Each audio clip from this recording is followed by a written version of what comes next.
Hello everyone, this is Suraj Jha and बहुत बहुत स्वागत है आपका। सो जब आपको आई थिंक 2 लेक्चर्स आपको दे दिया हूँ फिजिक्स में, रिवीजन लेक्चर्स। ये हमारी तीसरी लेक्चर्स है, ठीक है। आज थोड़ा सा मैं बड़ा रखूँगा क्योंकि idea is to cover the entire revision of the physics in just 4 lectures और मैक्सिमम 5 लेक्चर्स, राइट। ताकि ज़्यादा बड़ा ना हो। पेजेस तो बहुत छोटे रखे हैं तो लेक्चर्स भी छोटे ही रखेंगे, ठीक है। चलो देखो, मेरी बात एक चीज़ याद रखना बच्चे, जितना चीज़ मैं अभी आपको दे रहा हूँ ना, ये आपको ना बिल्कुल क्रैम कर लेनी है। मैंने बैठ के कई साल बीपीएससी पेपर देखे हैं, ठीक है, और उससे मैं आपको पर्सनली सच्ची बता रहा हूँ, पूरी ऑनेस्टी के साथ, जो कंटेंट मैं पर्सनली रिवीजन लेक्चर्स के थ्रू दे रहा हूँ ना, वो अपने आप में बेस्ट है ना। देखना आप कितने सारे डायरेक्ट क्वेश्चंस आपके आएंगे, यहाँ से देख लेना आप। ऐसे नहीं मतलब कुछ भी आपको दे रहा हूँ, तो इस चीज़ को समझिएगा और जितना ज़्यादा क्रैम हो पाता है रटिए। अब देखो, मोस्ट ऑफ द स्टूडेंट्स को लग रहा होगा कि कितनी रिवीजन हो पाएगी। It's a very good question.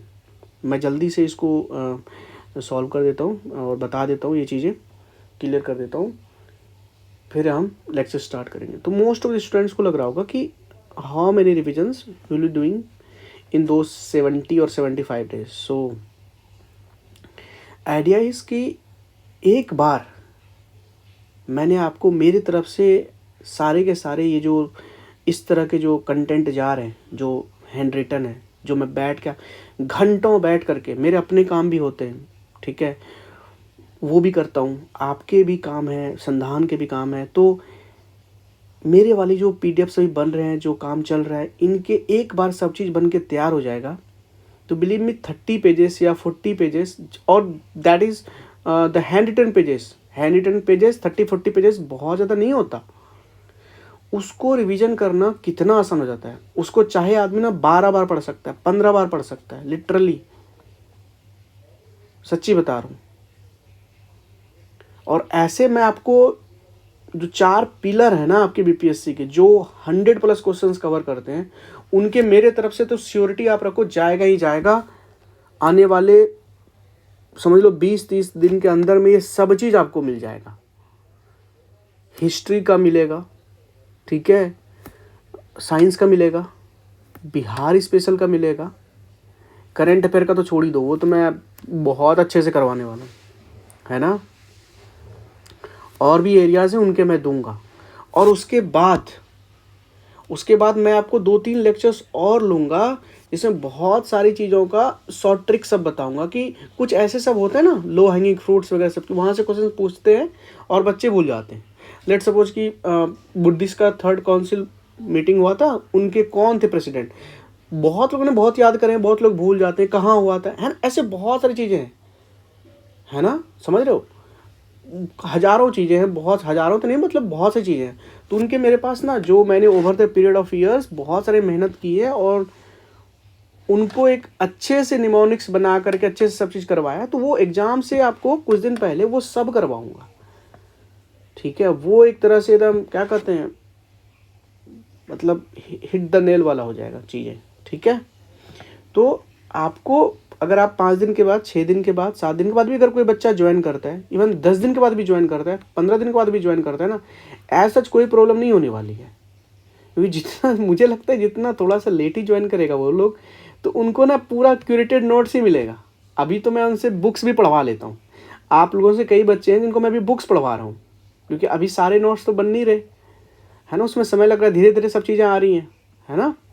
और मैं चाहता हूँ कि एक बार बुक्स भी पढ़ो तो ज़्यादा अच्छा है ना, क्योंकि एक बार आप अच्छे से पढ़ के आए हो और उसके बाद फिर ये मैं आपको क्यूरेटेड नोट्स दे रहा हूँ, तो वो भी अच्छा है।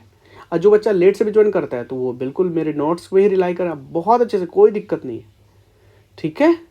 तो कभी भी ये नहीं सोचना, कई बच्चे आगे भी अगर सोचेंगे तो ऐसा कुछ भी नहीं है, बहुत अच्छे से कवर करेंगे, ठीक है।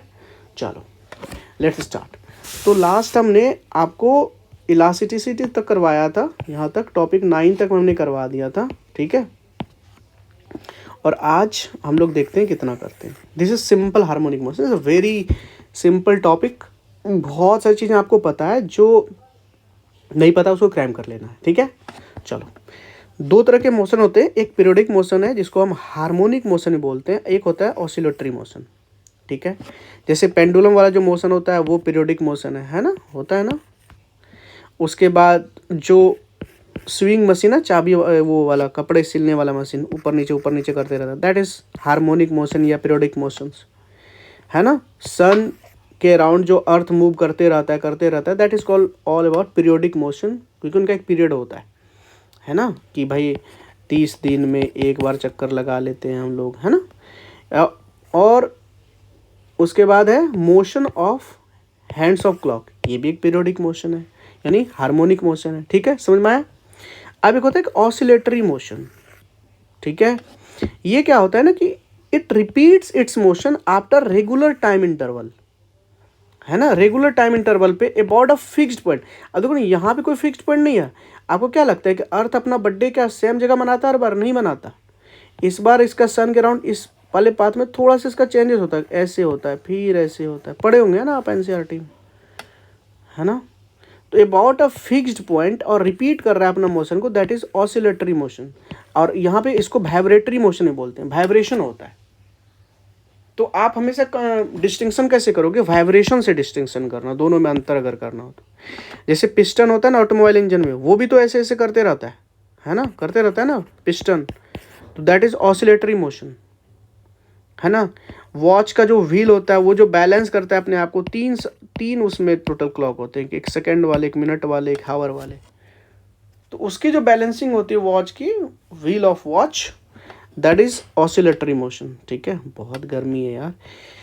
उसके बाद सिंपल हार्मोनिक मोशन, देखिए थोड़ा सा मीन पोजीशन। आपको ये पता है मीन पोजीशन और एक्सट्रीम पोजीशन क्या होता है? मैं बताता हूँ आपको, रुको। मान के चलो ये एक बॉब है, ठीक है, ये बॉब है, यहाँ से आपने इसको फिक्स कर दिया। अब ये बॉब को आपने उठाया, यहाँ तक इसकी यहाँ आया, ठीक है, और वापस यहाँ तक गया, ठीक है। तो ये वाला जो इसकी पोजीशन है ना, कौन वाली बात कर रहा हूँ, ये वाली पोजीशन, ये इसकी मीन पोजीशन होती है, और ये दोनों इसकी एक्सट्रीम पोजीशन होती है, ठीक है। ये दोनों एक्सट्रीम पोजीशन और ये मीन पोजीशन, ठीक है। तो यहाँ पे जब है स्थिर तो आप समझो, यहाँ पे है अभी स्टैटिक है, तब तो सब चीज़ स्टैटिक है। लेकिन मान चलो यहाँ से आपने छोड़ा, समझो यहाँ से फोर्स लगाया होगा तभी यहाँ गया होगा ना, यहाँ पे। तो एक तो ये और यहाँ की दूरी के बीच की एक हाइट हो गई ना टोटल, तो इसके वजह से पोटेंशियल इसके अंदर आया था, क्योंकि पोटेंशियल एनर्जी हाइट की वजह से होता है। तो पोटेंशियल एनर्जी तो इसमें होगा, तो इसलिए हम पोटेंशियल एनर्जी मैक्सिमम, क्योंकि ये मैक्सिमम हाइट इसकी इतनी ही जा सकती है। तो पहले मैं एक्सट्रीम एंड की समझा रहा हूँ, तो एक्सट्रीम एंड पे पोटेंशियल एनर्जी मैक्सिमम होता है, क्योंकि यहाँ पे है। काइनेटिक एनर्जी क्यों जीरो है यहाँ पे? क्योंकि वेलोसिटी यहाँ मैक्सिमम यहीं तक आ सकता था, इसलिए वेलोसिटी यहाँ पे जीरो है, तो काइनेटिक एनर्जी जीरो है। फोर्स भी यहाँ मैक्सिमम है, ठीक है, और एम्पलीट्यूड जिसको हाइट बोलते हैं वो मैक्सिमम यहीं पे, ठीक है। और इसका जस्ट अब मीन आएगा, यहाँ आएगा ये चीज़ यहाँ जैसे ही आएगा तो यहाँ पे ऐसा कोई फोर्स नहीं होगा, एक्सेलरेशन जीरो होगा, डिस्प्लेसमेंट जीरो होगा, है ना। वेलोसिटी यहाँ पे मीन पोजीशन पे वेलोसिटी यहाँ मैक्सिमम होंगी, ठीक है, क्योंकि यहाँ वेलोसिटी जीरो हो जाएगी, मीन पोजीशन पे वेलोसिटी जीरो, क्योंकि यहाँ मैक्सिमम होगी तब ना यहाँ जा पाएगा दोबारा। तो मैक्सिमम वेलोसिटी यहाँ पे होती है। अगर मैक्सिमम वेलोसिटी मीन पोजीशन पे है तो काइनेटिक एनर्जी भी सबसे ज़्यादा यहीं होगी। अब पोटेंशियल एनर्जी जीरो क्यों? क्योंकि ये मीन पोजीशन पे था, इसलिए यहाँ कोई हाइट नहीं है, ये तो मीन पे ही है, तो यहाँ पे पोटेंशियल एनर्जी जीरो है, क्योंकि शुरुआत यहीं से होती है। तो इसी से टाइम पीरियड निकलता है। तो टाइम पीरियड का एक फॉर्मूला होता है, यहाँ से कुछ चीज़ें बनती हैं वो मैं बता देता हूँ, एक सेकेंड रुको। T equal to 2π√L/g। जी ये जो छोटा वाला जी है ना, एक्सेलरेशन ड्यू टू ग्रेविटी है। और जो लेंथ है ना, लेंथ ऑफ पेंडुलम, जैसे यहाँ पे आपने इतनी बड़ी लेंथ ऑफ पेंडुलम ली, तो अगर पेंडुलम की लेंथ अगर बड़ी कर दें तो टाइम पीरियड बढ़ जाती है। रिमेंबर दिस, ठीक है, समझ रहे हो मेरी बात? ये चीज़ याद रखना, ओके। अब देखो ना, ये वाला जी है ना, ये वाला जी, ये एक्सेलरेशन ड्यू टू ग्रेविटी है, मतलब अर्थ वाला जी है।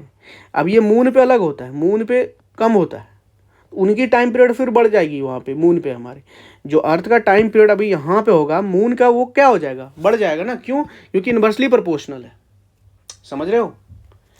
तो clock run 6 times slower on moon, क्योंकि टाइम पीरियड कम हो जाता है ना, क्योंकि जो जी का वैल्यू होता है ना मून पे वो 1/6 होता है हमारे पे।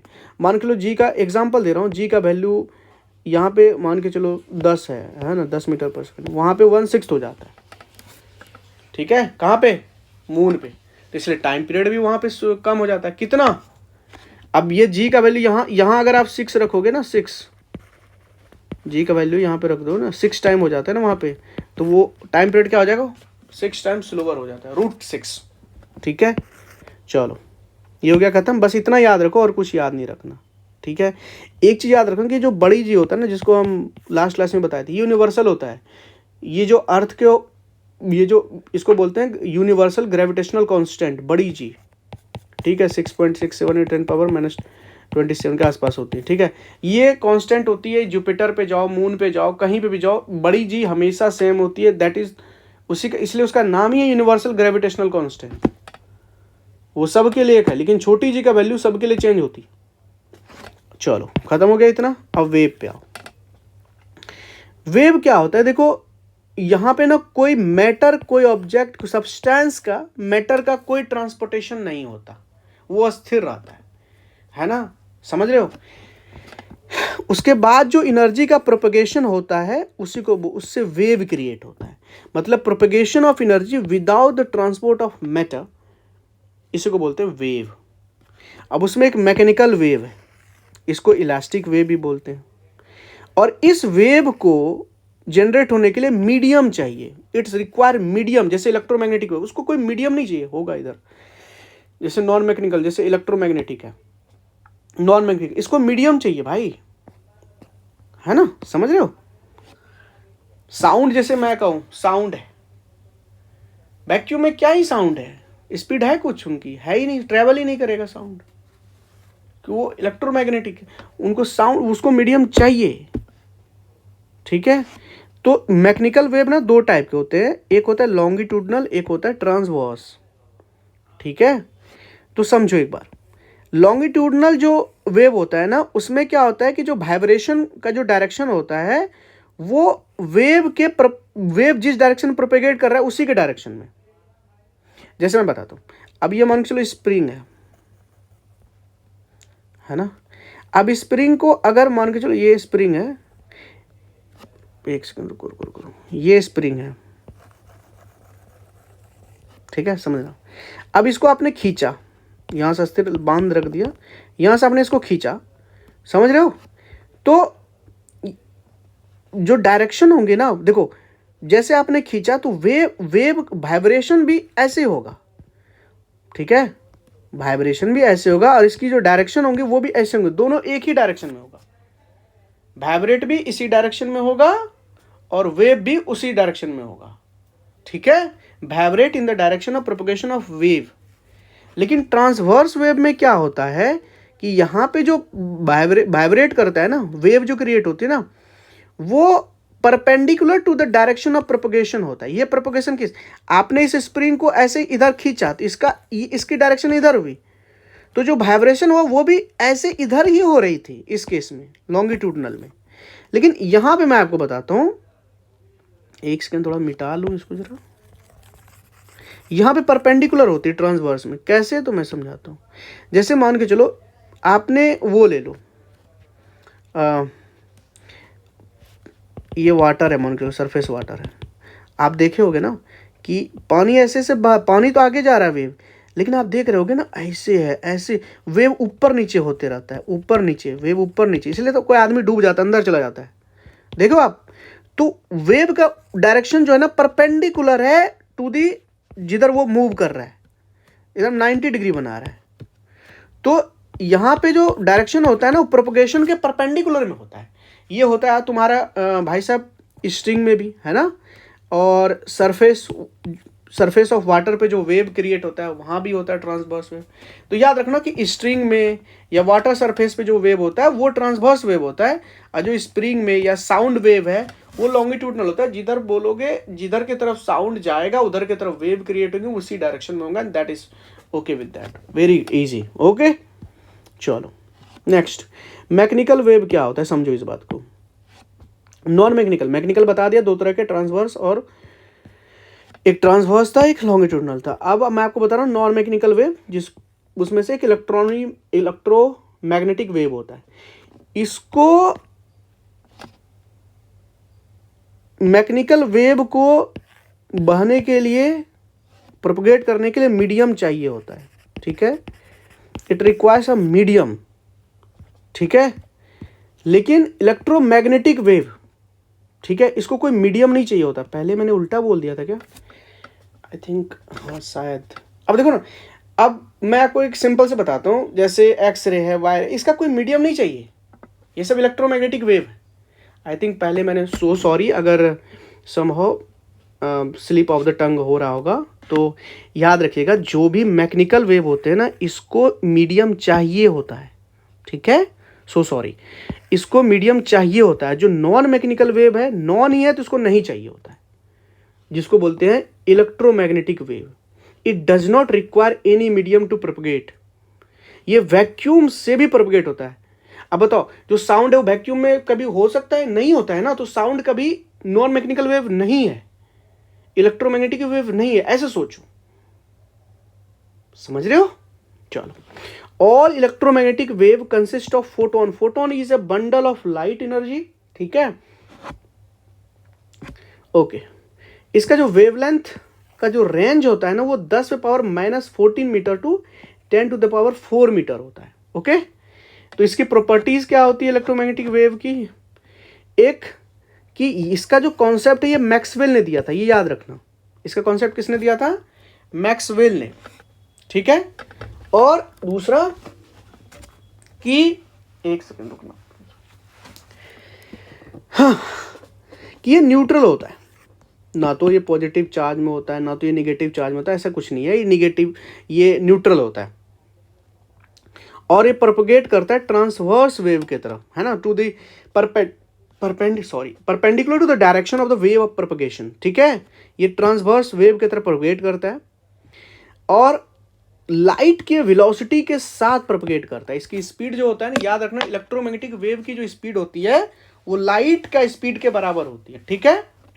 और इसमें बहुत सारी एनर्जी होती है और मोमेंटम होती है। एग्जाम्पल के लिए आपको सबको पता है एक्सरे, है ना, समझ रहे हो। उसके बाद gamma rays, UV rays, visible radiation, है ना। उसके बाद short radio wave, long radio wave, infrared, ये सारे के सारे इलेक्ट्रोमैग्नेटिक वेव। इनको कोई मीडियम नहीं चाहिए होता है बहने के लिए, प्रोपगेट करने के लिए। ये ट्रांसवर्स वेव होता है, इसका कॉन्सेप्ट मैक्सवेल ने दिया था। इसका रेंज -14 से लेकर 4 तक होता है मीटर में 10 पावर, है ना, समझ रहे हो। वैक्यूम से प्रोपगेट करता है क्योंकि मीडियम चाहिए नहीं, बहुत सारी एनर्जी और मोमेंटम होती है इसमें, बस इतना याद रख लो। और इसकी स्पीड जो होती है वो लाइट की स्पीड के बराबर के आसपास होती है, ठीक है, बस हो गया रिवीजन। चलो, अब कुछ चीज़ें बच्चे यहाँ, या फिर मैं कहूँगा कि एग्जाम में कंफ्यूज करने के लिए क्या कर देते हैं ना, कि आप सबको पता लगता है अरे एक्स रे है, गामा रेज है, हो सकता है अल्फा बीटा भी कुछ हो रेज, नहीं, alpha rays, beta rays, canal rays, cathode rays, sound wave, ultrasonic, देखो ये, अब यहां देखना, यहां अल्ट्रासोनिक और यहां इंफ्रारेड, दोनों में कंफ्यूजन हो सकता है, समझिएगा। जो इंफ्रारेड होता है ना, वो इंफ्रारेड जो होता है वो, उसको मीडियम नहीं चाहिए होता, वो इलेक्ट्रॉनिक वेव के अंदर आता है। लेकिन जो अल्ट्रासोनिक वेव हो ना, वो इलेक्ट्रोमैग्नेटिक वेव नहीं होता है। अल्फा रेज भी नहीं है, बीटा रेज भी नहीं है, कैनाल रेज भी नहीं है, कैथोड रेज भी नहीं है, साउंड वेव भी नहीं है, और अल्ट्रासोनिक वेव भी नहीं है। तो ये याद रख लेना, यहां बहुत ज्यादा बच्चे गलती करते हैं, ठीक है। चलो, रेडियो वेव भी इलेक्ट्रोमैग्नेटिक वेव है। चलो नेक्स्ट, अब कुछ ना डिस्कवरी कई बार पूछ देता है कि एक्सरे का ना खोज किसने किया था, डिस्कवरी किसने किया था, है ना, पूछ देता है। तो एक्सरे का ना, आप अगर इतना याद नहीं रख पाओ तो रॉन्टजेन नाम याद रख लेना कि रॉन्टजेन ने किया था, फुल फॉर्म इसका W रॉन्टजेन है एक्सरे। गामा रेज का किसने किया था, हेनरी बेकरेल ने किया था, ये याद रखना, इज वेरी फेमस, ठीक है। यूबी का रिटर ने किया था। देखो, एक्सरे का रॉन्टजेन ने किया, तो यूबी का किसने किया, रिटर ने। विजिबल का न्यूटन ने किया था, यस, जो विजिबल रेज हैं उनका न्यूटन साहब ने किया था।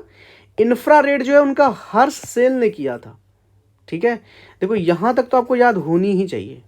उसके बाद अगर थोड़ा बहुत नहीं है भी तो कुछ चलेगा कि शॉर्ट रेडियो वेव है ना, जिसको हर्ट्जियन वेव बोलते हैं। इसको इसलिए हर्ट्जियन वेव इसलिए बोला जाता है क्योंकि इनको इस भाई साहब ने हेनरिच हर्ट्ज ने खोज की थी। तो ऐसे भी याद रख लोगे ना कि short wave is also known as Hertzian wave, तो यहाँ से हर्ट्ज वाला कोई बंदा नाम का है जिन्होंने इनकी डिस्कवरी की थी।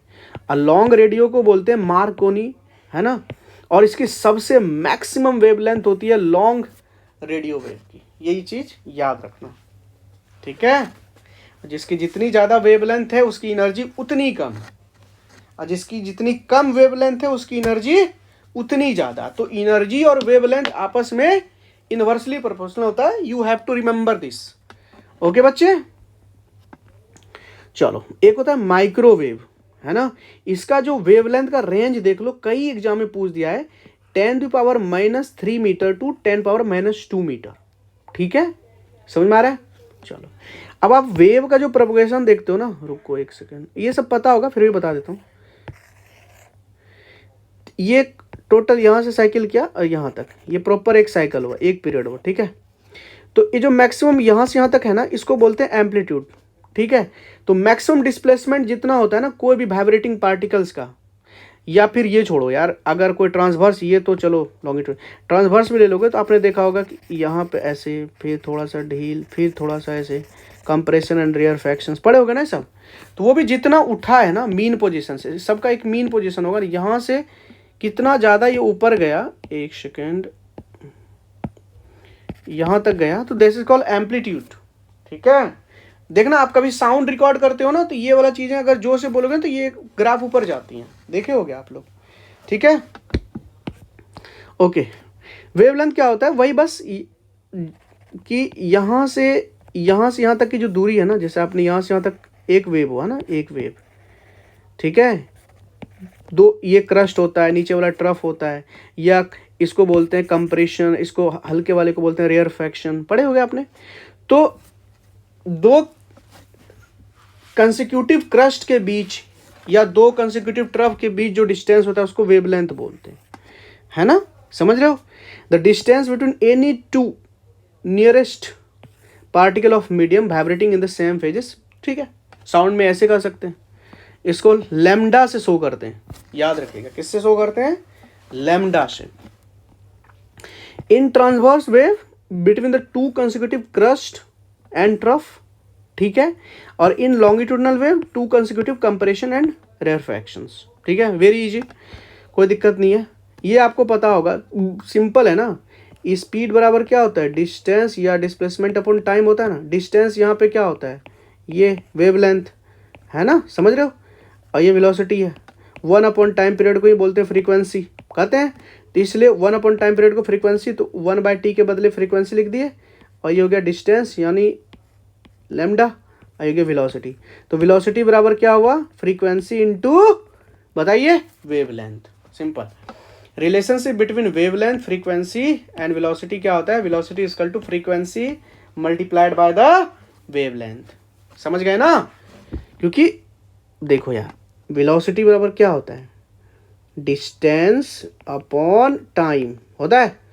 तो डिस्टेंस यहाँ पे क्या होता है, वही लैम्डा जिसको बोलते हैं वेवलेंथ। वेवलेंथ की दूरी, कि भाई यहाँ से यहाँ तक की क्या दूरी है, यहाँ से यहाँ तक की क्या दूरी है, तो वो लैम्डा हो गया। अब टी है, अब 1/t को क्या बोलेंगे, 1/t को क्या बोलेंगे, फ्रीक्वेंसी बोलते हैं। Frequency is the reciprocal of time period, तो इसके बदले क्या लिख सकते हो, वही फ्रीक्वेंसी ऐसे एन, ठीक है। चलो अब साउंड वेव आ जाओ।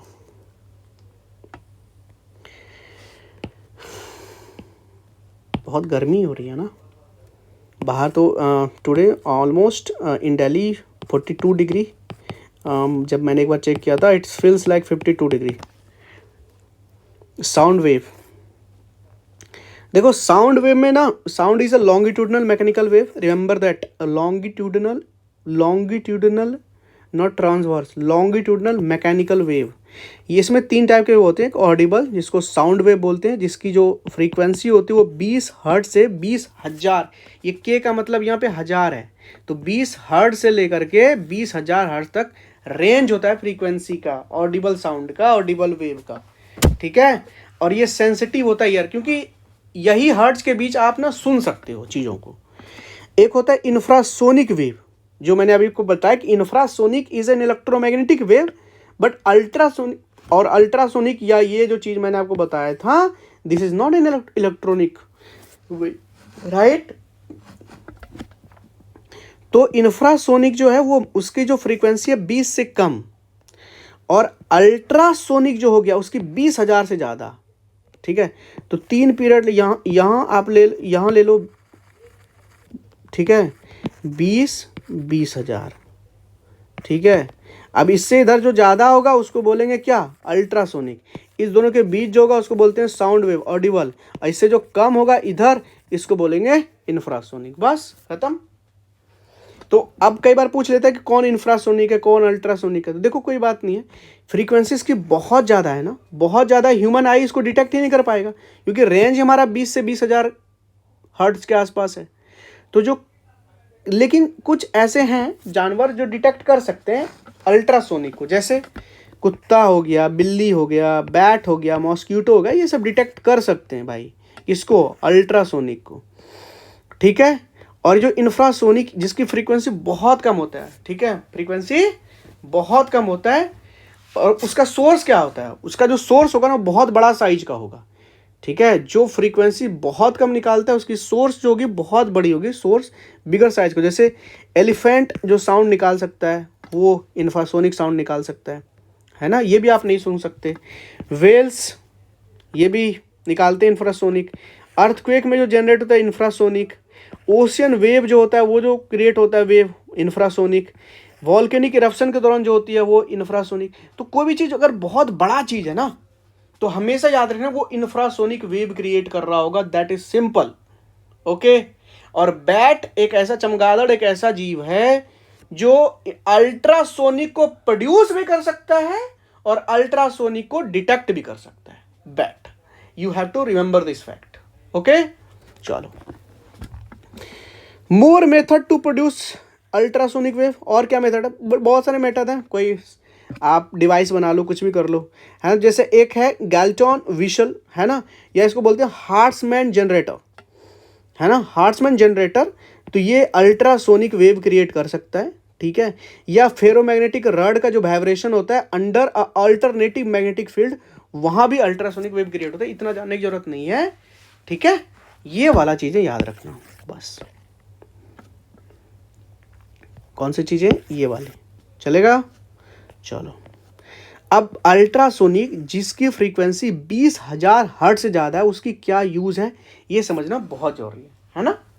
तो देखो, सबसे पहले इतनी ज़्यादा फ्रीक्वेंसी वाला चीज़ जो इसमें इतनी एनर्जी है, जिसकी जितनी ज़्यादा फ्रीक्वेंसी उसकी एनर्जी उतनी ज़्यादा है, तो समझो इसका यूज़ क्या होगा, बहुत दूर तक सिग्नल भेजने में, है ना, ठीक है। तो sending signal, depth of the sea को मेजर करने के लिए भी अल्ट्रासोनिक का यूज़ करते हैं। कई बार कपड़े धोने के लिए, यस, क्लोथ की क्लीनिंग के लिए हम अल्ट्रासोनिक वेव का प्रयोग करते हैं। एरोप्लेन मशीन के पार्ट्स, है ना, उसके क्लॉक, उनको क्लीन करने के लिए अल्ट्रासोनिक वेव का यूज़ करते हैं, है ना। कोई लिक्विड को स्टरलाइजिंग करवाने के लिए भी यूज़ करते हैं, है ना। अल्ट्रासोनोग्राफी में भी इसका यूज़ है अल्ट्रासोनिक वेव का। अब चिमनी फैक्ट्री सब में जो लैम्प सूट होता है उसको रिमूव करने के लिए भी इसका यूज़ किया जाता है ना। ये सब याद रखना, ओके। अब समझो, आप सबको पता है कि स्पीड ऑफ साउंड जो होता है वो सॉलिड में ज़्यादा होता है, फिर लिक्विड में होता है, फिर गैस में होता है। ये याद रखना, स्पीड ऑफ साउंड सॉलिड में ज़्यादा, फिर लिक्विड में, एंड सबसे कम गैस में, ठीक है। तो स्पीड ऑफ साउंड डिपेंड करेगा दो चीज़ों पे, एक तो मीडियम के इलास्टिसिटी पे कि कितना इलास्टिक मीडियम है ना, उसी से पता लगेगा ना कोई सॉलिड नेचर है, लिक्विड नेचर है, गैस का नेचर है। और दूसरा उसकी डेंसिटी से, ठीक है। ये दो चीज से, इलास्टिसिटी से और डेंसिटी से, ठीक है। चलो next, when to another medium, ठीक है, साउंड, ठीक है। So frequency remain unchanged. भाई एक मीडियम से दूसरे मीडियम में साउंड जा रहा है तो उसकी वेवलेंथ चेंज हो जाएगी, ठीक है, उसकी वेवलेंथ चेंज हो जाएगी, बहुत सारी चीज़ें चेंज होती हैं, उसकी वेलोसिटी चेंज हो जाएगी क्योंकि मीडियम चेंज कर रहा है, लेकिन एक चीज़ जो सेम रहेंगी, फ्रीक्वेंसी। ये लाइट में भी है कि लाइट जब एक मीडियम से दूसरे मीडियम में जाता है तो उसकी स्पीड, वेलोसिटी, ये सब चेंज हो जाती है, लेकिन फ्रीक्वेंसी एक रहती है। Remember this. तो speed of sound in gas को अगर आप देखो, ठीक है,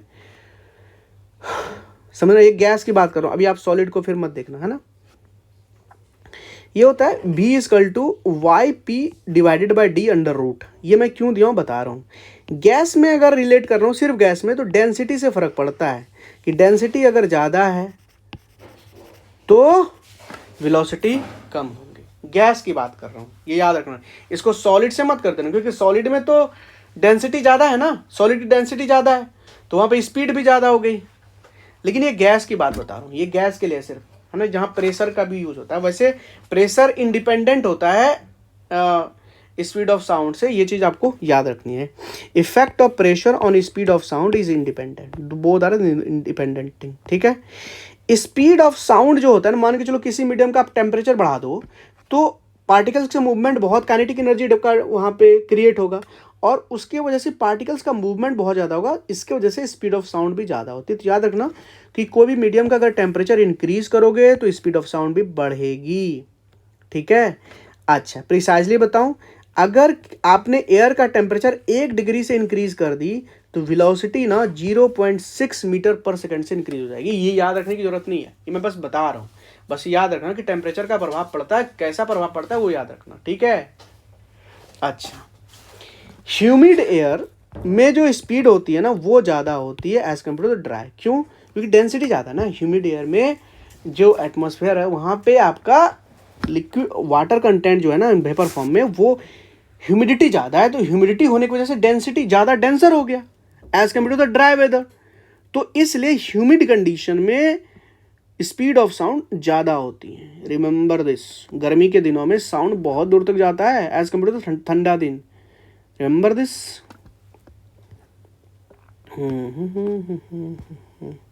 चलो, इंटेंसिटी ऑफ साउंड देख लो, ठीक है। इंटेंसिटी ऑफ साउंड देखो, sound is different thing and intensity of sound is different thing. समझो, amount of energy passing normally per unit area, मतलब एक यूनिट एरिया मान के चलो, इतने से एरिया से कितना अमाउंट ऑफ एनर्जी पास हो रहा है। Sound is also form of energy ना, तो कितना एनर्जी पास हो रहा है उसी को बोलते हैं इंटेंसिटी ऑफ साउंड।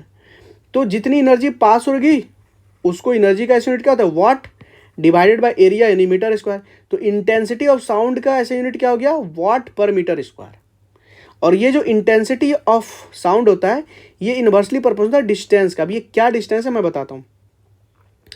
देखो, distance of point from the source. अब यहाँ से मान के चलो क्रिएट हुआ है साउंड, समझना, कोई यहाँ, आप यहाँ पे खड़ा है और एक बंदा यहाँ पे खड़ा है, कहाँ पे किसको इंटेंसिटी ज़्यादा लगेगी साउंड की, यहाँ वाले को ना, क्योंकि इसकी डिस्टेंस कम है। तो डिस्टेंस अगर कम तो इंटेंसिटी क्या ज़्यादा, ये बेसिक चीज़ें है ना। लाउड स्पीकर से दूर जाते जाओगे तो आपको इंटेंसिटी कम महसूस होती जाएगी, है ना। एम्पलीट्यूड जितना ज़्यादा उतने ज़्यादा पावरफुल है ना। जितना ज़ोर से आप देखना बोलोगे, साउंड रिकॉर्ड करोगे, वो चीज़ उतने ऊपर जाएंगी।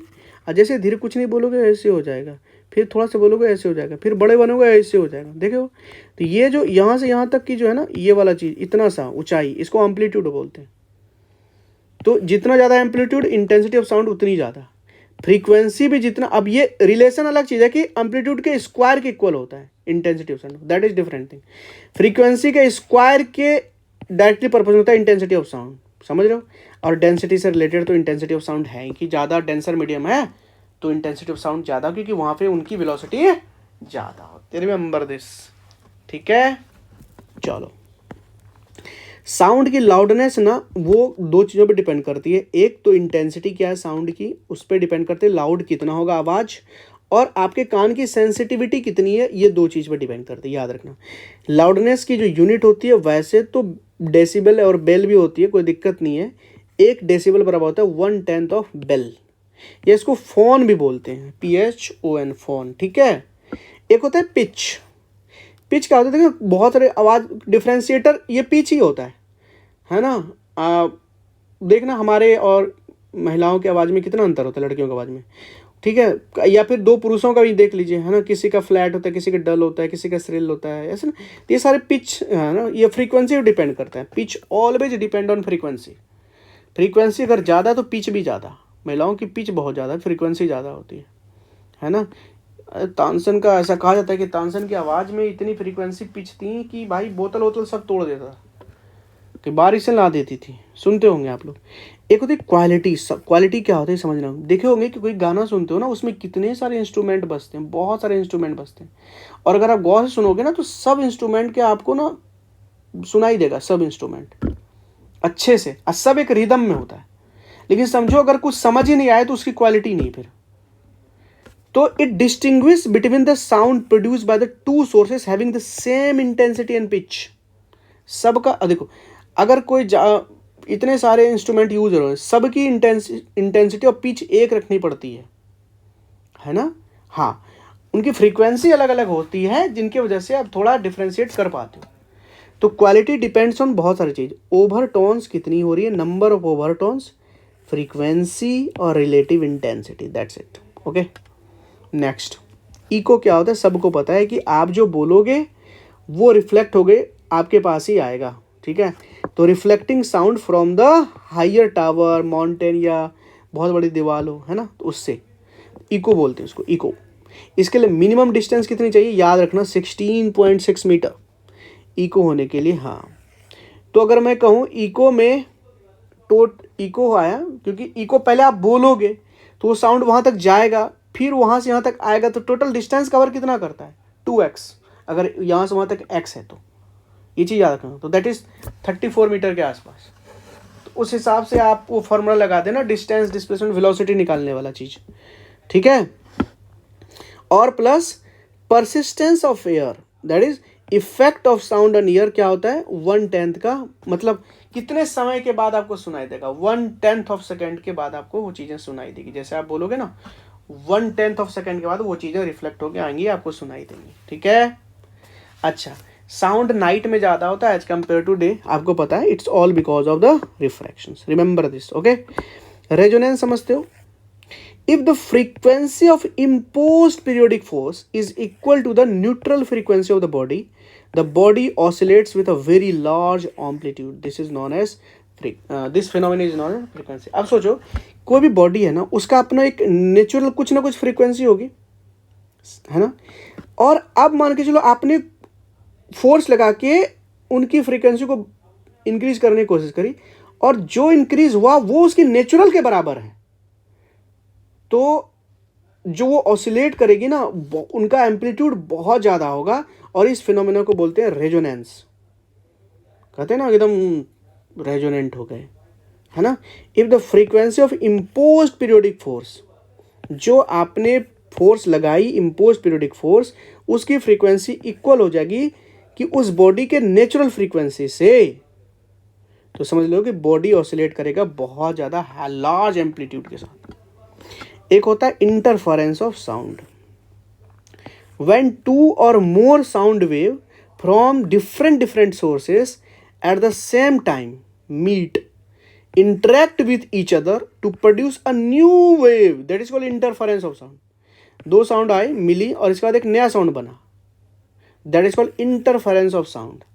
ये दो तरह का हो सकता है, एक कंस्ट्रक्टिव हो सकता है, एक डिस्ट्रक्टिव हो सकता है ना, समझ रहे हो। तो कंस्ट्रक्टिव में क्या होता है, मिला, और जो इंटेंसिटी होगा वो मैक्सिमम हो जाएगा उस पॉइंट पे, दैट इज कंस्ट्रक्टिव। और ये मिला और खत्म हो गया। Meet at that point in opposite phase, intensity यहाँ पे मिनिमम कर देगा, यहाँ पे मैक्सिमम इंटेंसिटी हो जाएगी, बहुत ज्यादा आवाज, यहाँ पे मिनिमम हो जाएगा, ठीक है, समझ रहे हो। चलो next, Hare Krishna. Diffraction of sound क्या समझो। वेवलेंथ ऑफ साउंड, थोड़ा पास कर लेता हूं इसको। Diffraction of sound, wavelength of sound is of the order of 1 metre. चलो ये तो अलग बात है। Bending of wave around a small obstacle and spreading out of the wave beyond a small opening. समझो क्या है, मान के चलो कि कैसे समझाऊं, एक सेकंड रुको। मान के चलो आपने ना ऐसे यहाँ पे कुछ फिक्स कर दे कि इसके इधर साउंड इधर नहीं जा सकता, कुछ दीवार वाल कुछ है, थोड़ी सी इधर ओपनिंग है बस, ठीक है। और यहाँ से आपने बहुत सारा साउंड भेजी, ठीक है, बहुत सारा साउंड भेजी, तो इस स्मॉल ओपनिंग से आएगी, ठीक है, यहाँ से आएगी, स्मॉल ओपनिंग से गुजरेगी, और इसके बाद जो गुजरेगी तो इसकी इंटेंसिटी और ज़्यादा हो जाएगी, हर एक डायरेक्शन में फैल जाएगी। तो this phenomena is known as diffraction of sound. आप पढ़ो तो रिलेट, अरे रे रे रे रे रे, आप पढ़ोगे ना तो रिलेट कर पाओगे। देखो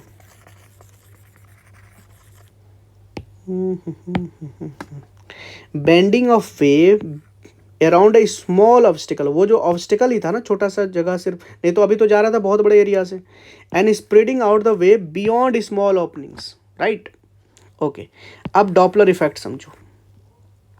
when the distance between two source when the distance between source and observer decreases, the apparent frequency increases and vice versa। क्या मतलब हुआ, सोचो कि मान के चलो यहाँ कोई लाउड स्पीकर है, समझ, एक एग्जांपल दे रहा हूँ यार, यहाँ एक लाउड स्पीकर है, ये अपना साउंड क्रिएट कर रहा है, ठीक है, और आप इसके तरफ बढ़ रहे हो, इसकी दिशा ऐसे है, और आप इसके तरफ बढ़ रहे हो, तो ये हुआ सोर्स और ये हुए आप, जहाँ से आप ऑब्जर्व कर रहे हो। अगर इसके बीच की जो डिस्टेंस वो घटती जाएगी, डिक्रीज करेगी, तो जो फ्रीक्वेंसी, अपरेंट फ्रीक्वेंसी होगा ना, जो सुनाई देगा ना, वो आपको बहुत ज़्यादा साउंड सुनाई देगा, सुने हो ना आप। तो जो अपरेंट फ्रीक्वेंसी होती है वो इंक्रीज करेगी, और जैसे जैसे दूर जाओगे तो अपरेंट फ्रीक्वेंसी घटती जाएगी। और ये साउंड लाइट दोनों के लिए है यार, है ना। लाइट से दूर जाते जाओगे तो फ्रीक्वेंसी उसकी कम होती जाएगी, पास आते जितनी ज़्यादा पास आते जाओगे फ्रीक्वेंसी बढ़ जाएगी, अपरेंट फ्रीक्वेंसी, ठीक है। ये मूविंग ऑब्जेक्ट के साथ होता है। लाइट या sound wave produced by a moving source with respect to an observer, ठीक है। चलो, थंडर के समय देखते होगे ना आप, आवाज़ें जो करती हैं। मैक नंबर क्या होता है समझो, कैसे निकालते हैं, पहले मैक नंबर समझो। भाई कोई भी सोर्स हो सकता है, वो जो भी साउंड निकाले, जो भी उसकी स्पीड है, उसको डिवाइड कर दो स्पीड ऑफ साउंड का उसी मीडियम में। Speed of source of sound, मान के चलो एग्जांपल दे रहा हूं कि आपने कोई मशीन बनाया, उसका जो वो स्पीड जो साउंड कर रहा है, उसकी जो भी स्पीड हो रहा है, उसको डिवाइड कर दो स्पीड ऑफ साउंड से, जो क्या है 330 मीटर पर सेकेंड। तो ये हो गया आपका मैक नंबर, ये रेशियो है, और ये अंडर सेम टेम्परेचर प्रेशर होनी चाहिए, ठीक है। अब मान के चलो मैक नंबर 1 से कम है तो इसको बोलते हैं सबसोनिक, ठीक है। और मैक नंबर 1 से ज़्यादा है तो इसको बोलते हैं सुपरसोनिक, ठीक है। 1 से ज़्यादा और 5 से कम, रिमेंबर। और 5 से भी ज़्यादा हो गया तो इसको बोलते हैं हाइपरसोनिक। सुने होंगे ना बहुत सारे मिसाइलें वगैरह सब, हाइपरसोनिक मिसाइल, सुपरसोनिक मिसाइल। तो जब भी आपको सुपरसोनिक के बारे में बोले तो इसका मतलब है कि उसका मैक नंबर 1 से लेकर 5 तक है। 1 से ज़्यादा, 5 से कम, दैट इज सुपरसोनिक। अब 5 से भी ज़्यादा हो गया मैक तो हाइपरसोनिक, ठीक है, याद रखना है सब। शॉक वेव क्या होता है, देखो कोई भी ऑब्जेक्ट होता है ना, जब वो मूव कर रहा होता है ना इस स्पीड से, सुपरसोनिक मतलब अच्छी खासी उसकी स्पीड है भाई एयर में, तो उसके पीछे ना एक, देखते होगे आप कि कोई भी एयरक्राफ्ट उड़ता है ना, तो देखोगे एक बहुत सारा वाइट ऐसे रीजन बनाया जाता है ना। तो वो एक तरह का ना एक कोनिकल रीजन बना देता है डिस्टरबेंस का, है ना। तो which spread continuously, such disturbances is known as shock wave, ठीक है, समझ रहे हो। तो मूविंग ऑब्जेक्ट अगर कोई मूव कर रहा है सब सुपरसोनिक वेव, तो अपने पीछे leave behind a conical region of disturbance, जो कंटिन्यूसली स्प्रेड होते जाता है, उसको बोलते हैं शॉक वेव। तो इसके क्या रिजल्ट, क्या कंसिक्वेंसेस होंगे, देखो ये जो शॉक वेव होता है ना, इसमें बहुत ज़्यादा एनर्जी होता है, इट कंटेन या इट कैरी ह्यूज एनर्जी, ठीक है, जिसके वजह से ना विंडो प्लान के जो होते हैं वो ब्रेक हो सकता है, डैमेज हो सकता है, बहुत सारी बिल्डिंगें डैमेज कर सकता है ना, समझ रहे हो, ये चीज़ें हैं। Next, bow wave, if the motor boat in the sea travel faster than the sound, इसको बोलते हैं बो वेव। सिंपल है, देखो यार, साउंड के स्पीड, अगर कोई मोटर बोट है वो साउंड के स्पीड से भी ज़्यादा चलने लगे तो उसके बाद जो वेव क्रिएट होंगे दैट इज नॉन एज बो वेव, ठीक है, okay. Next, when a sound wave is reflected from a rigid boundary, कोई भी रिजिड बाउंड्री है, टाइट बाउंड्री है, अगर उससे कोई साउंड वेव रिफ्लेक्ट हो रही है तो जो कंप्रेशन होगा ना, पहले जो कंप्रेशन रहा होगा, compression returns as compression with no change in the phase, compression जैसा वैसा ही रिटर्न होगा, कोई चेंज में फेज नहीं होगा if the boundary is rigid. ठीक है, समझ रहे हो? चलो ये भी आपका कंप्लीट करवा दिया। Now it's a heat. देखो,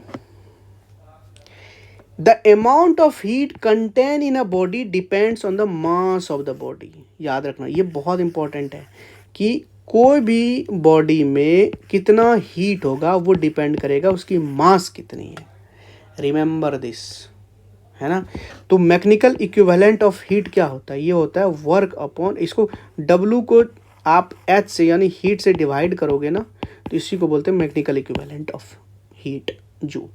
और ये होता है कि एक कैलोरी में ना लगभग 4 जूल के आसपास 4 जूल होते हैं एक कैलोरी। याद रखना यार कि एक कैलोरी ऑफ हीट कंटेन या एक calorie of heat is consume, तो इससे कितना जूल ऑफ वर्क करोगे? 4 जूल ऑफ वर्क होगा। रिमेंबर दिस, अगर एक कैलोरी ऑफ हीट कंज्यूम हुआ है तो 4 जूल ऑफ वर्क हुआ है। सिंपल है, ठीक है?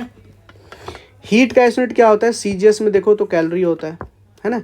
Heat required to raise the temperature of 1 gram of pure water through 1 degree Celsius. ठीक है, उसको बोलते हैं कैलोरी, अगर मेजर करना है आपको तो। ठीक है कि भाई 1 ग्राम प्योर वाटर ले लो, उसको 1 डिग्री सेल्सियस से, आप इसको स्पेसिफिक हीट भी बोलते हैं एक्चुअली, 1 डिग्री सेल्सियस से अगर उनका टेम्परेचर आप बढ़ा दो, ठीक है, तो उसके लिए जो आपको एनर्जी हीट की जरूरत होती है that is known as the specific heat. Okay, एक होता है एफपीएस यूनिट जिसको बोलते हैं ब्रिटिश थर्मल यूनिट। इसके लिए ऐसा यूनिट होता है देखो BTHU, इसको बोलते हैं British thermal unit short form में। इसका क्या होता है? पाउंड होता है। बाहर में देखते हो ना, कैलोरी में भी मापते हैं, पाउंड में मापते हैं ना, तो 1 पाउंड ऑफ देखोगे वाटर प्योर का, तो इसको बोलते हैं 1 डिग्री फ़ारेनहाइट। ठीक है, इतना जरूरी नहीं है, ये वाला याद रखो, बहुत बार पूछता है कि एक कैलोरी में कितने जूल होते हैं, तो 4 जूल के आसपास, 4.186 के आसपास होता है। और एक ब्रिटिश थर्मल में कितने कैलोरी होते हैं? 252 कैलोरी होता है। ठीक है, ओके। हीट एनर्जी, ये सबको पता है कि हीट एनर्जी ट्रांसफर होता है from the higher temperature to the lower temperature. ठीक है, जिस तरह high pressure to low pressure current वरेंट सब बात है, उसी तरह हीट भी हाई टेम्परेचर कोई बॉडी है उसे तो लो टेम्परेचर में होता है। ठीक है, देखो मरकरी देखे हो ना आप, मरकरी वाला चीज़ है, मरकरी से टेम्परेचर मेजर करते हैं ना मरकरी, तो उसका फ्रीजिंग पॉइंट कितना है? रिमेंबर, ये इंपॉर्टेंट है, -39 डिग्री सेल्सियस होता है मरकरी का फ्रीजिंग पॉइंट। तो सोचो कि भाई मरकरी को आप यूज़ कर सकते हो टेम्परेचर मेजर करने के लिए 39 डिग्री सेल्सियस से कम वाला, मतलब 38 के आसपास। इससे नीचे वाला नहीं कर सकते, वो भाई फ्रीज हो जाएगा, क्या मेजर करेगा? तो फिर किसका यूज़ करोगे आप? एल्कोहल थर्मोमीटर का यूज़ होगा।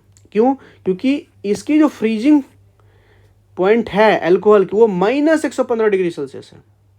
समझ रहे हो? तो याद रखना कि मरकरी का पहली बात तो फ्रीजिंग पॉइंट -39 डिग्री सेल्सियस है। इसके भी नीचे जाकर के हमें अगर टेम्परेचर मेजर करनी है तो मुझे एल्कोहल थर्मोमीटर की जरूरत होगी।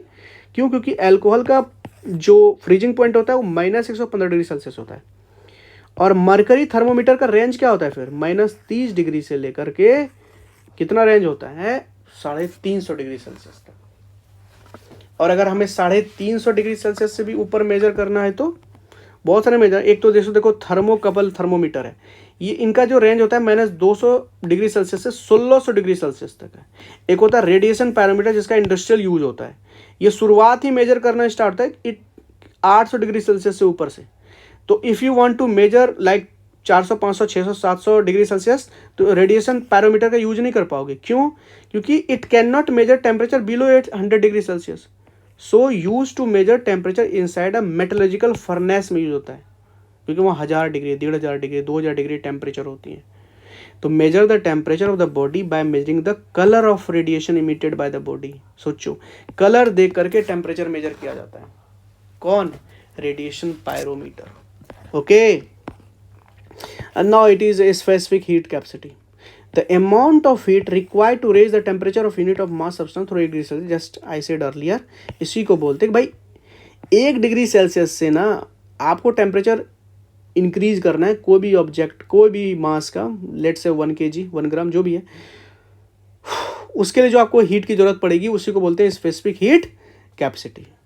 तो इसका एस्टिमेट क्या होता है कि आपने जूल पर केजी केल्विन, ठीक है, जूल जो आपने वर्क किया कितनी मास के लिए, 1 केजी के लिए, और टेम्परेचर कितनी, 1 केल्विन में उसको मेजर करते हैं तो degree Celsius joule upon KG kelvin. Okay, 1 calorie of heat बराबर होता है, एक ध्यान से दोनों, 1 कैलोरी ऑफ हीट और 1 gram of water 1 degree Celsius.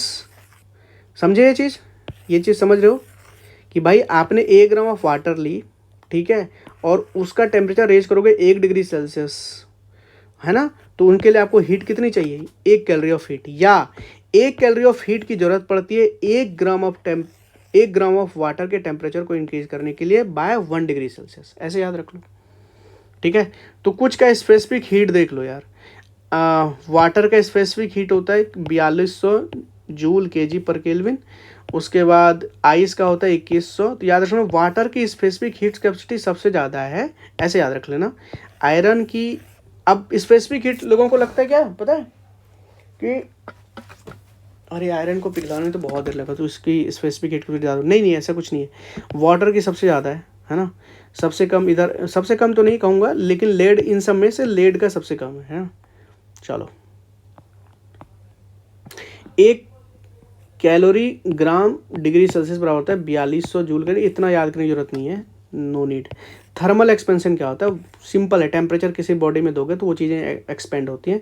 When a body is heated its length, surface area, volume increases, that is thermal expansion. Temperature दोगे तो वो चीज़ें एक्सपेंड होती हैं। Generally almost every liquid expand in increase in temperature. ये बात है कि सारे लिक्विड जो हैं अगर आप उसको गर्म करना स्टार्ट करो तो वो एक्सपेंड होती हैं, लेकिन भाई साहब यहाँ पे ना कि एक्सेप्शन है, और वो एक्सेप्शन है आपका कौन पता है, वाटर।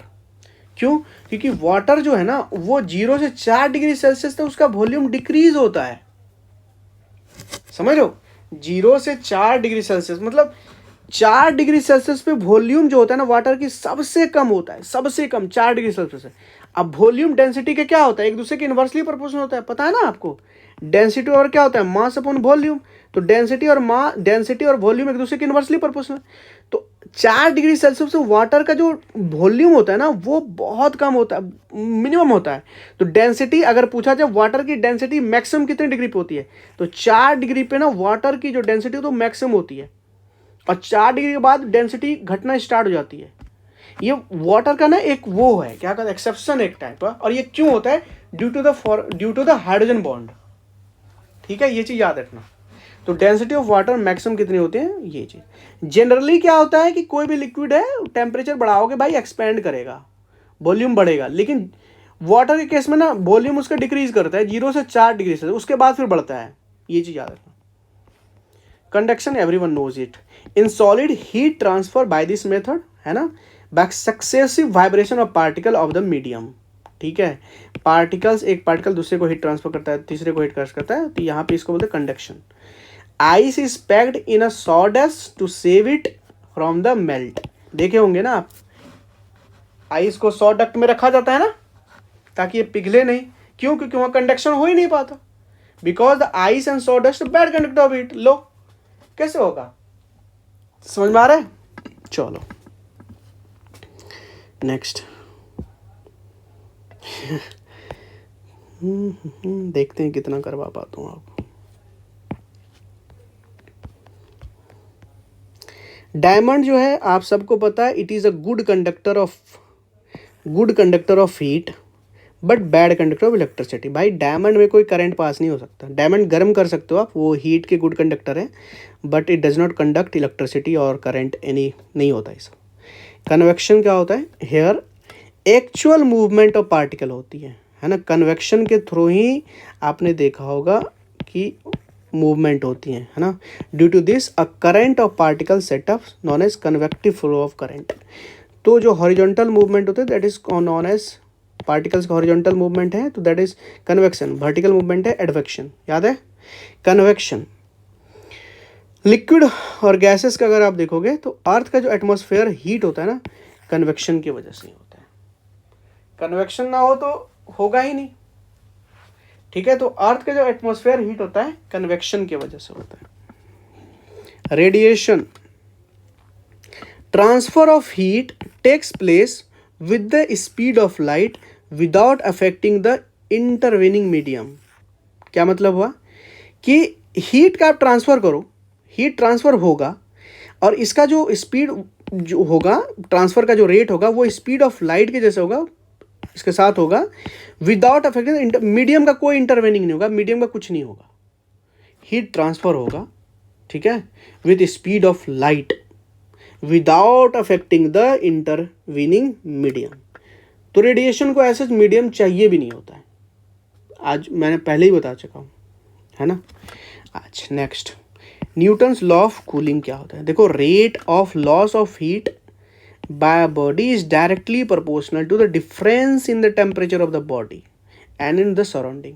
समझे नहीं समझे कि भाई कोई बॉडी मान के चलो, है ना, अगर मतलब हीटेड बॉडी है, समझो, तो धीरे धीरे इससे तो हीट लॉस होगी ना, तो हीट लॉस की जो रेट होगी ना, ये डिपेंड किस चीज़ पे करेगा, ये इस डायरेक्टली प्रोपोर्शनल होगा कि बॉडी का क्या टेम्परेचर और सराउंडिंग का क्या टेम्परेचर, इसके बीच के डिफरेंस का। इसी को बोलते हैं न्यूटन्स लॉ ऑफ कूलिंग। समझ में आया। अगर मान के चलो बॉडी बहुत गर्म है और उसको गर्म जगह में आपने रख दी, तो वहाँ जो डिफरेंस होगा सराउंडिंग में और बॉडी में के टेम्परेचर में वो बहुत कम होगा, तो वहाँ rate of loss of heat कम होगा। लेकिन यही चीज़ को आप ठंडे जगह में रख दो, कोई गर्म चीज़ को, तो वहाँ जो रेट होगा लॉस का वो बहुत ज़्यादा होगा। क्यों? क्योंकि सराउंडिंग और बॉडी के टेम्परेचर में डिफरेंस ज़्यादा का हो गया ना, इससे लॉस ऑफ जो होगा उसका रेट ज़्यादा होगा हीट। ठीक है। एक होता है किरचॉफ लॉ, पढ़ा होगा आपने, किरचॉफ लॉ। ये कहता है कि कोई भी ऑब्जेक्ट है अगर वो हीट को बहुत ज़्यादा, वो गुड ऑब्जर्वर है हीट का, तो वो गुड इमिटर भी होगा। Good observer are good emitter. जितना अच्छा वो एब्जॉर्ब करेगा हीट को, उतना ज़्यादा वो रेडिएट भी करेगा, निकालेगा भी heat. This is known as Kirchhoff law, remember this. अच्छा, एक कोई शाइनिंग बॉल है, इस पर आपने कोई ब्लैक स्पॉट दे दिया और इसको अगर आप हीट करोगे और जब इसको आप डार्क जगह में देखोगे तो ball becomes dull, but the spot जो है ना, जो आपने यहाँ पे किया था डार्क ब्लैक स्पॉट, ये साइंस ब्रिलियंट, बहुत चमकेगा। क्यों? क्योंकि ब्लैक स्पॉट ने ना बहुत सारे रेडिएशन को एब्जॉर्ब किया होगा, है ना, ड्यूरिंग द हीटिंग, और इमिट कर रहा है फिर डार्क में। समझ में आया? Very good. एक होता है स्टीफेंस लॉ।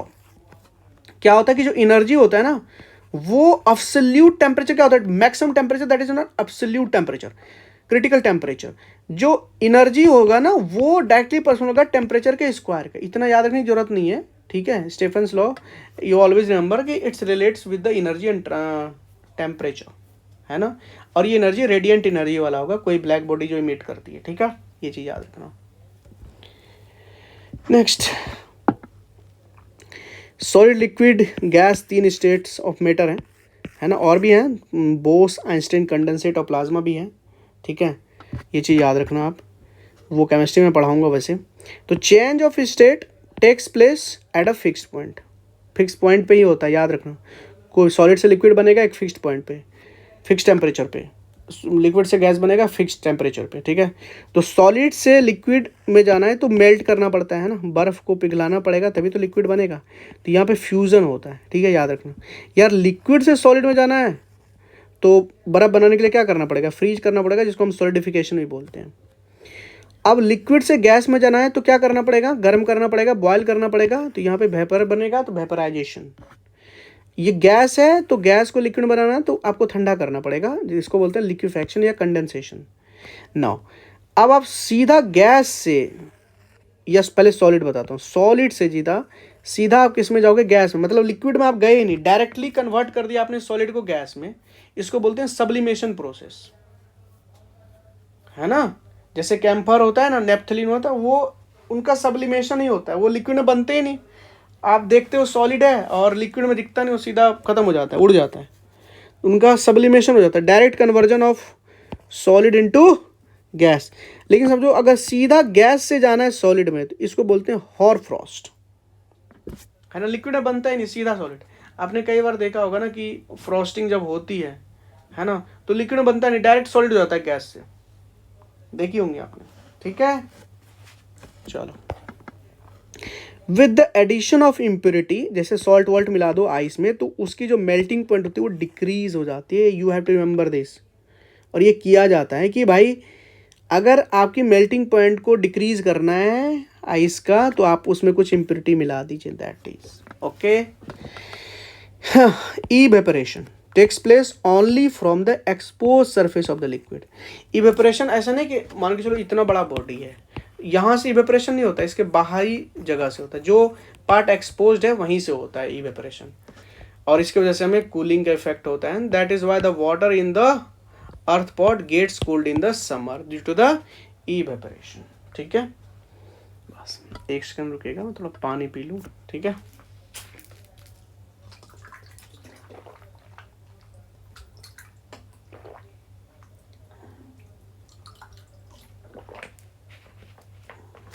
हाँ जी। Next boiling, everyone knows it. ये भी फिक्स टेम्परेचर पे होता है ना।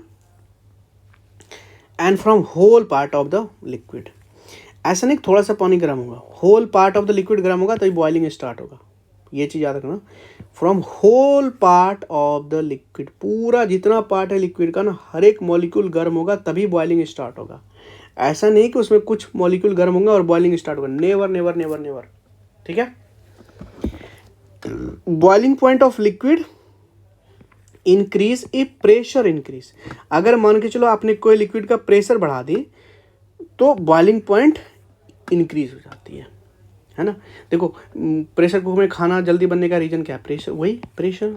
टेम्परेचर थोड़ी ना प्रभाव पड़ता ज़्यादा, प्रेशर का रोल होता है, क्योंकि प्रेशर ज़्यादा हो जाता है तो बॉइलिंग पॉइंट ज़्यादा हो जाता है। Remember this, boiling point of liquid increases if pressure increases, और boiling point of liquid increases if impurity का एडिशन, अभी जस्ट मैंने बताया था, है ना। ठीक है, बॉइल अगर आपने कोई इम्प्योरिटीज ऐड कर दी तो बॉइलिंग पॉइंट लिक्विड का क्या हो जाएगा? बढ़ जाएगा। You have to remember this, ये सब आते हैं। ठीक है, एग्जैक्टली ये सब आते हैं और आए हैं, ये सब चीज आपको याद रखनी है। प्रेशर कुकर में जो टेम्परेचर होता है eight which the food is cooked depends mainly upon two thing. UPSC में भी आया था एक बार, एरिया ऑफ द होल, जो लीड होता है ना, लीड ऊपर में जो लगता है, उसके एरिया पे कितना बड़ा वो एरिया है, और वेट ऑफ द लीड जो उसके ऊपर रखा जाता है ना। देखे होंगे ना आप, ये है, ये ऐसे होता है, इसके ऊपर जो रखा होता है, तो ये कितना एरिया यहाँ पे कवर कर रहा है, और इसके ऊपर जो रखा गया है, ढका है सीटी, इसको वेट कितना, ये दो चीज़ों पे डिपेंड करता है। लेटेंट हीट के बारे में आपको पता होगा ना, जिसको हीट ऑफ ट्रांसफॉर्मेशन बोलते हैं। इसका यूनिट होता है जूल पर केजी। तो amount of heat required to change the state, है ना, उसको बोलते हैं लेटेंट हीट। मतलब कोई भी स्टेट, सॉलिड से लिक्विड, लिक्विड से गैस, कोई भी एक स्टेट से दूसरे स्टेट में जो चेंज करोगे आप, उसके लिए जो आपको हीट चाहिए उसको बोलते हैं लेटेंट हीट। अब अगर मैं बोलूं लेटेंट हीट ऑफ वेपराइजेशन क्या है, तो इसका मतलब वेपर किसका बनता है? लिक्विड का बनता है ना। तो आपको लिक्विड को बदलना है किस में? सॉलिड में, समझ रहे हो। तो उसके लिए आपको जो हीट एनर्जी की जरूरत है उसी को बोलते हैं लेटेंट हीट ऑफ वेपराइजेशन, समझ रहे हो। और लेटेंट ऑफ फ्यूजन क्या है? फ्यूजन, फ्यूजन के लिए आपको लिक्विड बनाना पड़ेगा, तो सॉलिड को अगर लिक्विड में कन्वर्ट करना तो दैट इज नोन एज क्या? Latent heat of fusion. उसके लिए जो हीट की जरूरत है आपको, और यहां पे बताइए लिक्विड से गैस में बदलना है। ठीक है, चलो। सब्लिमेशन मैंने बता चुका है, डायरेक्ट सॉलिड इनटू गैस। तो कैम्फर में होता है, आइस को अगर वैक्यूम में रख दो उसका भी सब्लिमेशन हो जाता है। ठीक है, वो लिक्विड में बदलता ही नहीं है। ठीक है, सीधा गैस। उसके बाद सब्लिमेशन के लिए आपको क्या इंपॉर्टेंट याद रखना है, वो चीज़ याद रखिए कि मेल्टिंग पॉइंट ज़्यादा होनी चाहिए as compare to the boiling point. और अगर ऐसा नहीं हुआ तो लिक्विड में बदल जाएगा, पहले गैस में बदलेगा ही नहीं। मेल्टिंग पॉइंट ज़्यादा होनी चाहिए, ठीक है, बहुत कम ना हो। हॉर फ्रॉस्ट क्या होता है समझो। स्टीम जो होता है ना, steam produces more severe burn, है ना। अगर मान के चलो आपको स्टीम है, वो भी सेम टेम्परेचर पे है, और पानी गर्म है, वो भी सेम टेम्परेचर पे है, तो ज़्यादा आपको बर्न कौन देगा? स्टीम देगा, क्योंकि उसके पास ऑलरेडी एक एनर्जी पहले से है, उसको लेटेंट एनर्जी बोलते, है ना। तो steam produces more severe burn than the water at same temperature because of the latent heat. क्यों? क्योंकि उसके पास एक इंटरनल एनर्जी है पहले से। अच्छा, रिलेटिव ह्यूमिडिटी क्या होता है? सिंपल है यार, इसको मेजर किया जाता है हाइग्रोमीटर से, और हाइग्रोमीटर से ना ह्यूमिडिटी मेजर करते हैं, ऐसे भी याद रखना, ठीक है। ये इंक्रीज होता है with the increase of temperature. जितना ज़्यादा टेम्परेचर करोगे तो वेपरेशन उतना ज़्यादा होगा, वेपराइजेशन उतनी ज़्यादा होगी और ह्यूमिडिटी उतनी ज़्यादा होगी, है ना। इतना तो पता है ना। पानी जितना ज़्यादा गर्म होंगी तो वेपराइजेशन उतनी ज़्यादा होंगी, और वो चीज़ हमारे इन्वायरमेंट में होगी तो ह्यूमिडिटी ज़्यादा। ह्यूमिडिटी क्या है? Presence of water in gas और एयर, दैट इज ह्यूमिडिटी। और रिलेटिव क्यों? ये देखो, रिलेटिव क्या होता है कि अभी जितना है, मान के चलो अभी जितना भी ह्यूमिडिटी है, उसको सेचुरेट करने के लिए और कितनी चाहिए, कंप्लीट करने के लिए और कितनी चाहिए। How much humidity, how much amount of liquid is required to saturate the same volume at the same temperature. Example समझाता हूँ। मैंने भी खाना खाया, ठीक है, अभी मैंने 3 रोटी खाया, और कितने रोटी खाना है कि मेरा पेट पूरा भर जाए, पूरा सेचुरेट हो जाए, ये रिलेटिव ह्यूमिडिटी है। इस तरह समझ लो, ठीक है। चलो एयर कंडीशनिंग देखो थोड़ा सा। इसका जो फेवरेबल एटमॉस्फेयर होता है ना ह्यूमन के लिए एयर कंडीशनिंग में, तो वो ये 23 डिग्री से 25 डिग्री आप रखो, ये द बेस्ट ह्यूमन बीइंग के लिए सबसे बेस्ट टेम्परेचर होता है 23 से 25। इसलिए कहा जाता है कि लंदन सब जो है ना जगह, लंदन प्रिसाइजली हैबिटेशन के लिए सबसे बढ़िया जगह है। और रिलेटिव ह्यूमिडिटी कितनी होनी चाहिए ह्यूमन के लिए? 60 से 65 डिग्री होनी चाहिए, इससे ज़्यादा नहीं होनी चाहिए ना, इससे कम होनी चाहिए। ये फेवरेबल कंडीशन है, ठीक है। Next, first law of thermodynamics क्या है? देखो, फर्स्ट लॉ ऑफ थर्मोडायनेमिक्स कुछ नहीं है, बेसिकली जो principal of conservation of energy है उसी को बोलते हैं फर्स्ट लॉ ऑफ थर्मोडायनेमिक्स। क्या होता है कि एनर्जी को ना तो क्रिएट कर सकते हो जी आप, ना तो आप बर्बाद कर सकते हो, वो बस कन्वर्ट होता है एक से दूसरे में, और वो एनर्जी कंजर्व्ड रहता है। कन्वर्ट होगा, कंजर्व्ड होगा, सिंपल। क्यों? क्योंकि पूरा जो एनर्जी होता है ना वो यूनिवर्स में ही रहता है, वो सेम ही होता है, बस वो एक फॉर्म से दूसरे फॉर्म में बदल गया। और बताऊं अच्छे से, देखो ग्रिड सिस्टम पढ़े हो ना, तो जो लाइन होती है, लाइन तार के द्वारा करंट जाती है जैसे दूसरी जगह, उसमें बहुत सारी जो ट्रांसमिशन लॉस होती है ना, होती है ना। आप कहोगे कि लॉस हो गई तो फिर तो एनर्जी लॉस हो गई, तो लॉस हुई नहीं है, बस वो फॉर्म चेंज हुआ है, वो पूरा का पूरा एक यूनिवर्स के अंदर ही है, इसी सिस्टम में कन्वर्ट हो गया, लॉस कुछ नहीं हुआ। समझ रहे हो? तो first law of thermodynamics is basically the principle of conservation of energy. Change in the energy states that, क्या बोलता है ये? Due to the work and heat transfer, है ना। एनर्जी में स्टेट के जो चेंज होता है, change in the energy state due to the work and heat transfer, ये दो के वजह से होता है। और ये first law of thermodynamics redefines the conservation of energy concept. Simple. Isothermal process क्या होता है? If the changes taking place in a system with the temperature of the system remains constant throughout the change. समझे क्या हुआ इसका मतलब? कि भाई आपने कोई सिस्टम में उसके टेम्परेचर को सेम रखा और उसमें बदलाव करना स्टार्ट कर दिए, है ना, तो इसको बोलते हैं आइसोथर्मल प्रोसेस। एडियाबेटिक प्रोसेस क्या होता है? Changes with no exchange of heat energy in between the system. यहां पे कोई एक्सचेंज वैक्सेंज नहीं होता, यहां पे एक्सचेंज होता था, यहां पे जरूरी नहीं है, ठीक है। एग्जाम्पल के देखोगे तो CO2 देख लो, व्हेन सडनली एक्सपेंडेड तो चेंज इन ड्राई आइस, है ना। ड्राई आइस किसको बोलते हैं? सॉलिड फॉर्म ऑफ CO2 को ही बोलते हैं ना ड्राई आइस। एडियाबेटिक प्रोसेस, बाप रे। Okay, next, second law of thermodynamics क्या है? यहां सेकेंड लॉ ऑफ थर्मोडायनेमिक्स में इंट्रोपी के बारे में समझ में आता है। इंट्रोपी क्या होता है? देखो कुछ नहीं है, सिंपल बोलूं तो एक हलचल है, भूचाल है ना। कोई भी आइसोलेटेड सिस्टम में जो भी एनर्जी है या जो भी कयोस है, उसको जो आप मेजर करोगे वही एक इंट्रोपी है। अब समझो, in second law of thermodynamics क्या है? The state of entropy of entire universe as an isolated system will never increase over the time. कि इंट्रोपी जो होता है ना, कि कितना एनर्जी है हमारे पूरे यूनिवर्स में, वो सेम रहती है, वो कभी नहीं बदलती, सेम है। मैंने क्या कहा?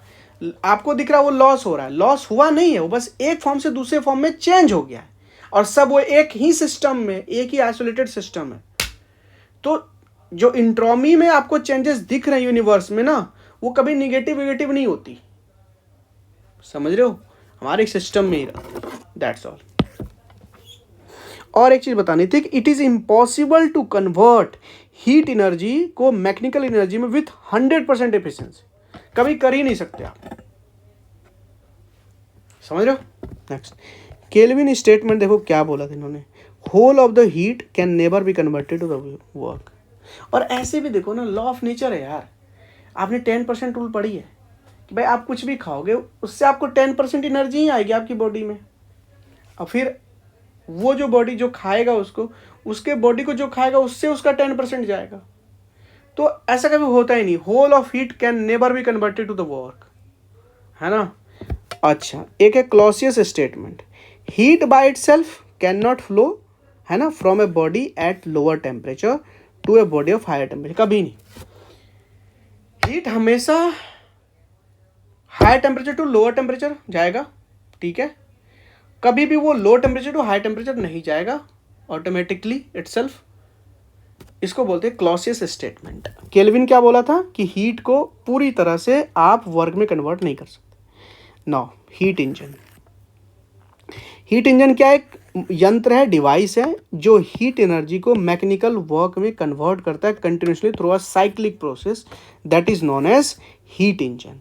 अब दो तरह के हीट इंजन होते हैं, एक इंटरनल कंबशन इंजन होता है ना, एक एक्सटर्नल कंबशन इंजन होता है। मैं समझा रहा हूँ अभी, देखो पेट्रोल इंजन जो है या ऑटो इंजन जो है, इसमें इंटरनल कंबशन होता है, लेकिन जो स्टीम इंजन सब है यहाँ पे एक्सटर्नल कंबशन होता है, बाहर में होता है, क्योंकि यहाँ पे ये प्रोड्यूस होता है बाहर, और यहाँ पे जो हीट प्रोड्यूस होता है ये अंदर ही प्रोड्यूस होता है। पेट्रोल है भाई, जल वल के अंदर ही प्रोड्यूस हो रही है ना, समझ रहे हो मेरी बात। लेकिन स्टीम इंजन है, देखो ना उसका बाहर टेम्परेचर, बाहर कितना धुआं फेंकते रहता है, रेलगाड़ी को देखे होगे ना आप पहले, तो एक्सटर्नल कंबशन इंजन लगा रहता है, उसकी एफिशिएंसी 20% है भाई। डीजल की एफिशिएंसी कितनी है, 64%, है ना। और एथेनॉल वगैरह की देखोगे तो 52% की एफिशिएंसी है। Only petrol engine uses carburettor, याद रखना, ये कई बार पूछा है कि कार्बोरेटर किस में यूज होता है, तो ओनली पेट्रोल इंजन में कार्बोरेटर का यूज होता है, ठीक है। नौ, रेफ्रिजरेटर और हीट पंप को समझो। Transfer heat energy from cold to hot body at the expense of energy supplied by the external agent. और वो कौन होता है, वो होता है CCl2F2, जो एक्ट होता है रेफ्रिजरेंट का, मतलब कि वहां भी हीट का ट्रांसफर ही हो रहा है, कोल्ड टू हॉट बॉडी, है ना, एट द एक्सपेंस। क्या करते, अब देखो ना, आप रेफ्रिजरेटर देखते होगे तो बाहर में वो बहुत गर्मी फेंकता है, नहीं फेंकता, जितना रूम ठंडा है उतना समझ लो उतनी गर्मी बाहर चल रही है भाई, ठीक है। एक होता है फ्रीजिंग चेस्ट, कहता है eight top, freezing chest top पे होता है, बिकॉज इट कूल्स, देखे होगे ना, अरे मैं बताता हूँ, फ्रीज देखो तो फ्रीजिंग में ना ऊपर में, सबसे ऊपर में रखा जाता है क्या, वो फ्रीजर वाला, जहाँ पे आप आइस वाइस बनाते हो उसको बोलते हैं फ्रीजिंग चेस्ट, वो हमेशा ऊपर होता है। क्यों, बहुत, क्योंकि देखो, क्योंकि आपको पता ना, वो देखो जो ठंडी हवा होती है, वो ठंडी हवा होती है, वो नीचे आती है। अगर सोचो मैन वहीं से वो ठंडा करता है, अगर उसको नीचे लगा दे तो ये वाला एरिया तो कभी ठंडा नहीं हो पाएगा सही से, इसलिए एक तो यहाँ ऊपर लगाते हैं क्योंकि अच्छे से यूनिफॉर्मली वो ठंडा हवा नीचे तक आएगा और ठंडा करेगा, एक तो ये है।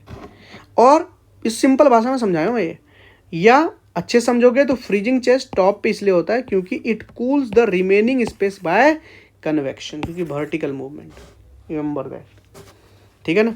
ड्राई सॉलिड CO2 को बोलते हैं, और इसका टेम्परेरी रेफ्रिजरेशन में यूज होता है। ऐसे तो CCl2F2 होता है रेफ्रिजरेंट के, लेकिन ड्राइस का भी यूज़ करते हैं टेम्परेरी रेफ्रिजरेशन में, रिमेंबर दिस, ठीक है। आज का क्लास आई थिंक बहुत बड़ा हुआ होगा, मे बी बहुत तो बड़ा नहीं होगा, बट ठीक है, बड़ा तो हुआ होगा पहले 2 क्लासेस से, और हमने टोटल 13 टॉपिक कवर कर लिए हैं। पेज कितने पेज पे हम लोग अभी हैं, 10 पेज पे हैं, 5-6 पेज और बचे हैं। कोशिश करूँगा नेक्स्ट आपको मैं करवा दूँ, एक लेक्चर्स में देखता हूँ, करवा देता हूँ ख़त्म, ठीक है। ये तीसरा लेक्चर है ना, हाँ तो ठीक है, 2 या 1 लेक्चर, 2 लेक्चर में कंप्लीट करवा दूंगा, कोशिश करूँगा 1 में भी करवा सकता हूँ, ठीक है। चलो बता देना आप थोड़ा सा, और कैसा लग रहा है प्लीज़ बताइएगा, ठीक है। और सब चीज़ ऑन द वे है, बना रहा हूँ, है ना। वन मैन आर्मी हूँ अभी, तो चीज़ें थोड़ी समय लगती हैं, ठीक है। लेकिन आई प्रोमिस यू, जो भी चीज़ें दूंगा बहुत काम आएगा। और क्रीम है वो आपको अभी थोड़ा बहुत पता लग रहा होगा, जब आप एग्ज़ाम हॉल में बैठोगे तो चीज़ें और ज़्यादा क्लियरिटी आएंगी, ठीक है एवरीवन।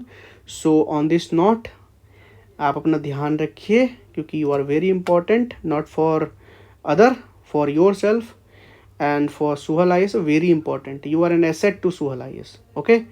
और मेरे तो आप अब छोटे भाई हो, ठीक है। और अपना ध्यान रखो, बहुत गर्मी है, अपने आप को हाइड्रेटेड रखो, पानी पीते रहो, ठीक है। ज़्यादा धूप में नहीं निकलना, ठीक है। और अगर ज़रूरत पड़े तो अम्ब्रेला लेके निकलनी है, बहुत ज़्यादा गर्मी है, अपना ध्यान रखिए, ठीक है। पानी पानी का पीते रहिएगा, ठीक है। चलो अपना ध्यान रखिए, एंजॉय कीजिए और पढ़ते रहिए और देखते रहिए सुहल आईएएस, ओके। सुनते रहिए सूरज जी को। On this particular note everybody, this is Suraj Jha signing off. Jai Hind, Vande Mataram.